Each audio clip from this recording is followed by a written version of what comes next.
Après 12 ans d'absence, Kian Kojandi et Navo reviennent avec leur série culte. Bref revient.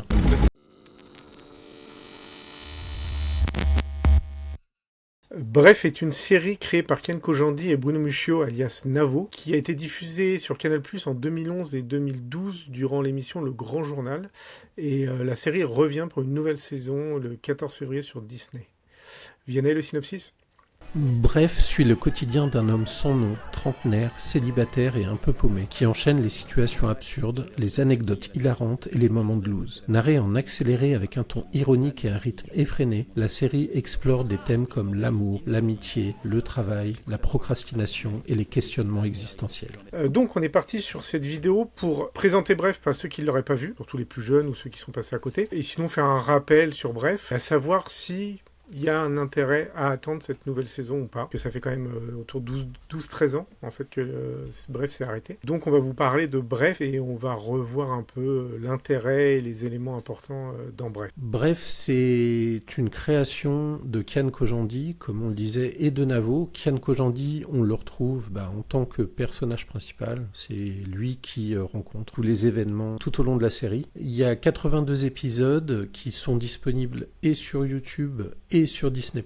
Et on va peut-être parler du casting, Greg. Ouais, alors comme disait Vianney, donc c'est Kian Kojandi qui tient le rôle principal. On voit pas, au niveau des créateurs, on voit pas Navo. Enfin, on aperçoit Navo une ou deux fois dans les épisodes, mais Navo à la base n'est pas vraiment comédien, c'est plutôt Kian Kojandi qui est comédien. D'ailleurs, on sait que sur la confection de la série, Kian Kojandi s'occupait beaucoup de tout ce qui était acteur et casting, et Navo s'occupait plus de ce qui était technique, découpage et tout. Voilà, du coup, c'est pour ça qu'on voit plus aussi Kian en tant qu'acteur. Donc c'est autour de Kian. On a des acteurs qui à l'époque étaient peu connus et qui ont eu une espèce de tremplin, je pense, avec Bref. Alors ils n'ont pas fait que ça, ils ont fait de la scène à côté qui les aidait, mais je pense que Bref les a bien aidés. Il y a, entre autres, parce qu'il y en a énormément, il y a Bérangère Krief, il y a Kairon. Donc ça, c'est des gens qui ont fait beaucoup de scènes. Baptiste Le Caplin, qui fait aussi énormément de scènes maintenant, parce que bientôt, il va bientôt commencer sa tournée avec Ferrari et de sa mère. Et après, on a d'autres acteurs.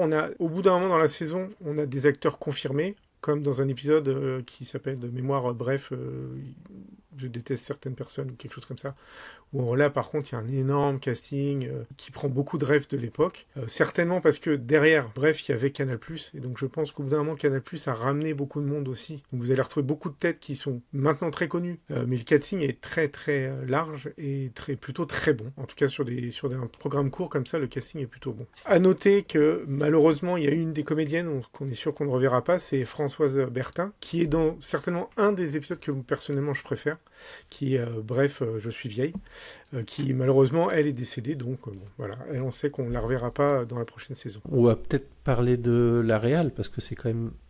Bon, il y a le casting qui est très bon, il y a l'histoire, mais en termes de réalisation, on est face à quelque chose de vraiment exceptionnel. Ouais, on est sur la réal et surtout le montage. On va prendre les deux en même temps. On va mettre le côté technique. C'est un des gros points forts de Bref. C'est ce qui l'a un peu, je pense, aussi fait sortir du lot. C'est la réal et le montage hyper nerveux. Le format comme ça. Donc on est sur 2 minutes et c'est vrai que ça va très vite. Le montage est très très rapide, très rythmé. Ce qui est un point qui, du coup, nous effraie un peu sur la saison qui arrive. Puisque dans la saison qui arrive, les épisodes vont faire 30 minutes. Alors que là, on était sur des épisodes de 2 minutes hyper rythmés, sur un humour qui était très timé. Du coup, on sait pas trop. On sait pas trop ce que ça va donner sur 30 minutes. Ça pourra pas être la même chose. C'est impossible de faire la même chose. D'ailleurs, ce serait affreux à faire et ce serait affreux à regarder si c'était timé de la même manière. Mais le gros point de Bref, c'est le montage et c'est la rapidité et le rythme. Donc, qu'est-ce que ça va donner sur la prochaine saison ? C'est la grosse question. Et également la musique qui appuie le montage, qui est vraiment à chaque fois très très bien adapté et qui fait que l'épisode, malgré ces 2 minutes, passe encore plus rapidement. Donc le premier gros point qu'il y a, c'est ça, c'est le rythme, la façon dont les épisodes sont faits. Après, le fond de l'histoire, quels sont les éléments qui peuvent toucher, qui vont certainement toucher les gens, c'est qu'il y a beaucoup de choses qui parlent à tout le monde. Alors, tout ne parlera pas à tout le monde, parce que déjà c'est impossible à faire. On est quand même on en avait parlé un peu avec Vianney, on est quand même sur un personnage qui est très parisien. Voilà, on est sur une vie quand même parisienne, ou alors si on élargit, on va dire sur quelqu'un qui vit dans une grande ville. Peut-être que dans d'autres grandes villes, c'est un peu la même chose, mais voilà. Il y a des éléments qui parleront peut-être moins aux gens qui sont plus de province. Mais après, il y a des références, il y a des choses comme ça qui je pense, peuvent parler à tout le monde, voire qui parlent aux quarantenaires actuels, comme Kian Kojandi et Navo, parce que nous, on est à peu près de la même génération, et c'est vrai qu'il y a des épisodes comme Bref, j'ai grandi dans les années 90, qui nous parlent totalement, et je pense que c'est typiquement l'épisode qui parlera aux gens qui sont à peu près de la même génération. Et après, il y a des éléments dans les relations, les relations amoureuses, les relations avec la famille, le travail, on s'y retrouve toujours un peu, et je pense que ce qui fait que Bref fonctionne bien. Et voilà, c'est qu'on on est quand même touché par ça, et on s'y retrouve un petit peu tous, j'imagine, plus ou moins en tout cas. On est dans les travers aussi personnels, comme tout ce qui est lié à la procrastination, ou d'autres exemples comme par exemple sortir pour aller faire les courses pour acheter quelque chose, faire toutes les courses possibles et inimaginables et sortir du supermarché en disant que tu as oublié ce que tu venais chercher à l'origine, quoi. Voilà, c'est plein de petits éléments comme ça qui sont arrivés à pratiquement tout le monde dans leur vie. Les petites habitudes qu'on peut des fois échanger avec des proches, avec des amis, où on en rit parce que ça peut être ridicule. Donc il y a aussi un peu l'humour sur soi-même. Et parce que le personnage de Kian est quand même un peu un anti-héros, quoi. C'est un peu quand même un peu un feignant. Après, ce qui est bien, c'est qu'il a un peu son caractère, il a ses défauts. Mais du coup, voilà, ça nous montre des fois des parties de nous qui sont pas spécialement positives, mais ça nous permet d'en rire, ou ça nous permet de nous dire, ah, c'est vrai que moi aussi j'ai déjà fait ça, ou c'est vrai que moi aussi j'ai déjà pensé à ça. Des fois, on peut même se sentir moins seul, en fait, parce qu'il y a peut-être des trucs où on s'est dit, j'avais l'impression d'être tout seul, mais en fait, je suis pas tout seul. Donc ça, je pense que c'est ce qui a fait aussi le succès de la série. Ça, du coup, à première vue, d'après la bande-annonce de la prochaine saison, on va le retrouver, parce qu'on reprend bien la vie du personnage de Kian, du coup, qui, d'après ce qu'on voit dans la bande-annonce, si je ne me trompe pas, est en coloc, on le voit avec apparemment ses amours, on voit ses anciens amours, on voit ce que sont devenus plus ou moins ses amis. Donc on voit l'évolution du personnage, et ça, par contre, ça c'est vrai que c'est intéressant et que c'est plutôt attirant pour la suite. En tout cas, quand vous avez vu la première saison et que vous avez apprécié, on a envie de savoir ce qu'il a pu devenir 10 ans, enfin 12 ans après. Intéressant de noter qu'on n'a pas eu la même vision du tout de cette série, Greg et moi, sachant que Greg l'avait vu à l'époque. Et moi, j'avais Aquaponet, donc j'ai dû voir peut-être 2-3 épisodes à l'époque et j'étais passé totalement à côté. Donc Greg le voyait à raison, ça devait être un épisode par jour, je pense. Ouais, mais non, en fait, je les ai vus après. Je les ai vus sur cette période, mais j'ai dû les voir, je les ai revus, comment dire, je regardais pas vraiment le Grand Journal. Donc je les ai vus sur cette période-là, mais pas tous les jours sur le Grand Journal, mais je les ai vus voilà, de temps en temps, parce que je devais revoir des diffusions, des choses comme ça, je sais plus. Et donc moi, étant totalement passé à côté, du coup, j'ai regardé sur YouTube, et effectivement, on ressort vraiment ce qu'on appelle l'effet Zeigarnik. C'est un effet qui fait que, mais c'est ce que tout le monde ressent quand on arrive à la fin d'un épisode et que on a envie de regarder l'épisode suivant, parce que clairement, il y a une sorte d'effet de manque. Et là, ça se ressent d'autant plus que le rythme étant très très très très très très effréné, le montage, la musique, la narration en elle-même, ça pousse encore plus à vouloir regarder la suite, et d'autant plus que ça dure 2 minutes, donc on a vite fait d'enchaîner plusieurs épisodes à la suite.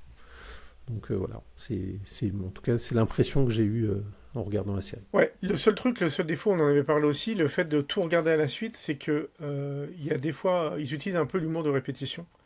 Et je trouve que c'est un petit peu moins efficace quand on regarde tout à la suite. Parce que ce qui est sympa dans l'humour de répétition, c'est quand, à l'époque, quand il disait quelque chose et qu'il le refaisait un mois après, ou 2-3 semaines après, c'est sympa de se dire, ah, je me souviens qu'à ce moment-là, il avait fait la même chose. Là, du coup, quand vous regardez tous les épisodes à la suite, il y a de l'humour de répétition, mais vous l'avez vu un quart d'heure avant. Donc c'est marrant. Mais l'effet n'est pas le même, en fait. Donc c'est vrai que là, je ne sais pas si à la base, c'est pas vraiment fait pour tout regarder à la suite, mais c'est vrai que c'est compliqué de ne pas le faire quand on les a tous sous la main, quoi. C'est ça, et d'autant plus que c'est dispo maintenant sur Disney+, sur YouTube, donc c'est vite fait d'enchaîner. Et puis surtout, ceux qui n'ont pas vu à l'époque, ou même après, la première version, la version épisode court, s'ils veulent regarder la deuxième saison, c'est toujours mieux, et je pense que c'est indispensable même d'avoir vu les premiers épisodes. On enchaîne peut-être sur nos attentes pour cette nouvelle version de Bref. Ouais, j'aime quand même beaucoup, beaucoup la série, je vais pas mentir. J'ai trouvé que c'était très innovant à l'époque, et même maintenant, en la revoyant, je trouve que ça n'a pas vieilli, que c'est toujours très très bon et très efficace. Donc, j'ai envie de voir cette prochaine saison. Par contre, J'ai très très peur du format. On a eu des exemples avec Caméra Café ou avec Kaamelott, qui sont... Alors Caméra Café qui était passé au niveau du cinéma, et où il y a eu des films qui n'étaient pas fous. Le premier était regardable, mais c'était pas dingue, parce que l'essentiel de Caméra Café était aussi le fait que ça soit filmé de la machine à café, et là, du coup, c'était plus la même chose. Donc ça cassait un peu un des gros éléments. Et Kaamelott, je suis pas fou du film non plus, et je suis pas fou des dernières saisons qui étaient plus longues, qui étaient plus sérieuses.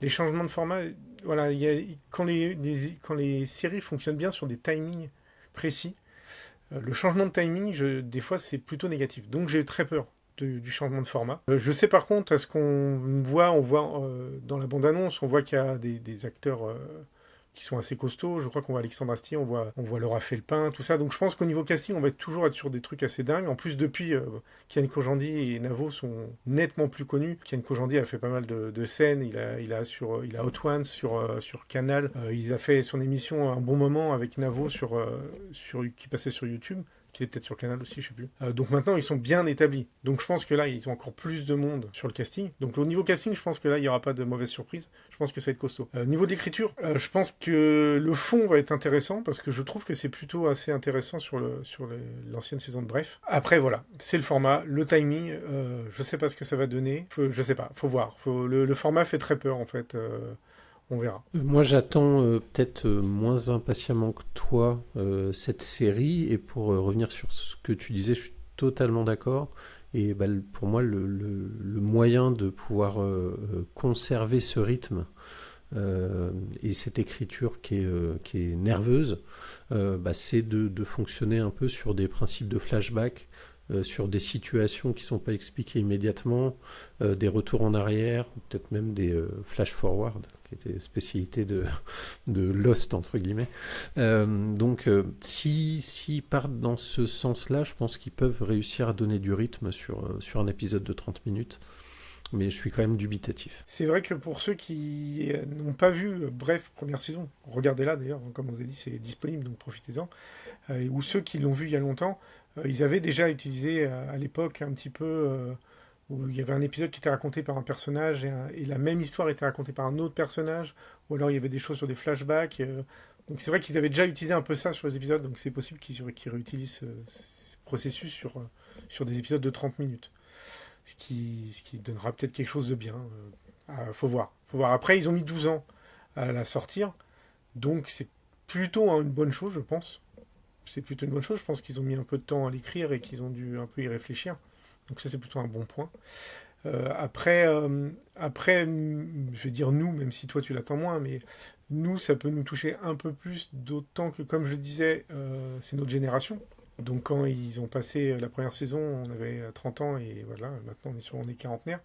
Donc ça nous permet aussi aux gens de se dire, il y a 10 ans j'étais là, 10 ans je suis devenu ça. Et puis on repense un peu. Je pense qu'on pourra repenser à ça en parallèle du personnage de Kian Kojandi, de savoir ce qui s'est passé ces 10 dernières années. S'il la joue bien, si c'est bien écrit en tout cas, s'il fonctionne bien là-dessus, ils peuvent aussi jouer sur la nostalgie des gens et sur le fait que les gens vont penser à ça. Ce qui peut être positif ou d'ailleurs qui peut être déprimant, ça dépend de ce qui s'est passé ces 10 dernières années d'ailleurs. C'est sûr. Ok, je pense qu'on a fait le tour de ce qu'on voulait dire sur Bref, à moins que tu aies quelque chose d'autre à rajouter. Non, regardez la première saison si vous l'avez pas vue, et si vous l'avez vue il y a longtemps,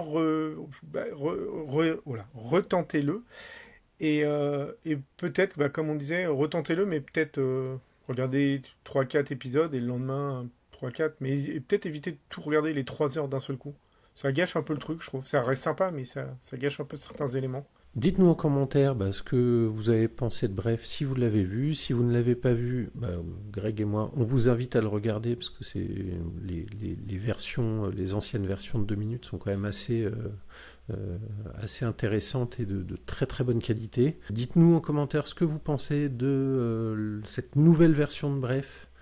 Si ça répond à ce que vous attendiez ou pas, nous on vous répondra, parce qu'on va regarder en même temps, je pense. Puis abonnez-vous, likez la vidéo, partagez-la à vos amis, à votre famille, à votre grand-mère, même à votre chien si vous voulez, il apprendra des choses. Et puis Greg, on se retrouve pour une prochaine vidéo bientôt. Salut, et on revient très rapidement pour donner notre avis sur cette nouvelle saison. Bref. Abonne-toi à la chaîne pour ne pas manquer les prochaines vidéos.